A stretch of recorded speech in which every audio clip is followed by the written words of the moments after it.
rising stars in the industry. And I think you know, these guidelines really apply to any part of our business, or any business at all, in fact.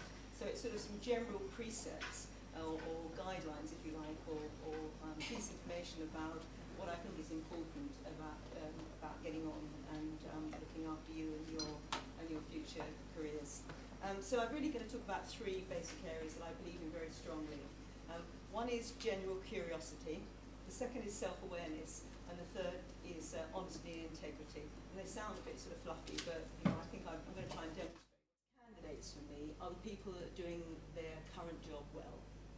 So, you know, the worst thing is when I interview someone and as soon as I talk about a job, they say, where does this lead to? You know, the answer is, if you do it well, it can lead almost anywhere.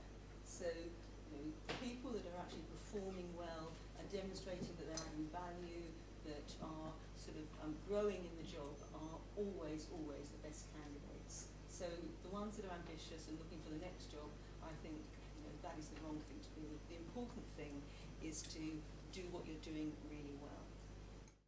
You say, God, she's got a really interesting job, I'd really like to do that.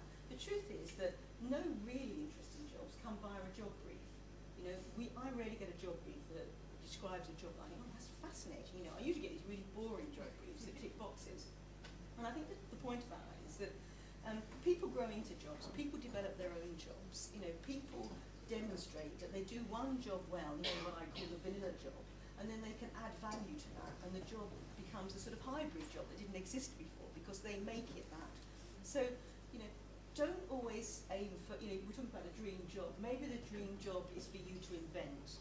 So, you know, start with the vanilla job and turn it into, you know, chocolate chip cookie job by adding and enhancing, you know, doing something different. You know, when I came to WPP, and they wanted me to be a senior recruiter, and that's what I started doing.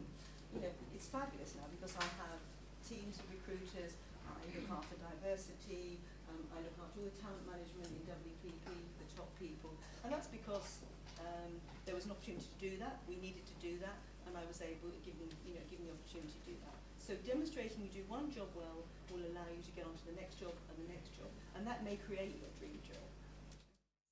CVs are supposed to reflect your personality, and that's really difficult on a piece of paper.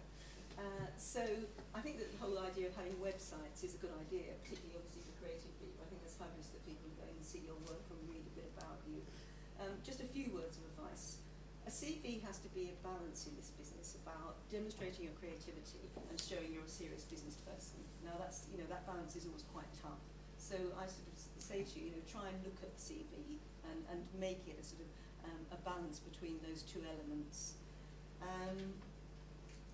Always put a summary on the CV. You know, as an interviewer, I need something to take into an interview to pick out what I want to ask you about. So I need something, you know, pretty precise and pretty direct about what you've done. And when I say what you've done, it's about achievements, not what you do every day. You know, so think about what you've achieved when you're trying to compose a CV and what you can demonstrate you've achieved.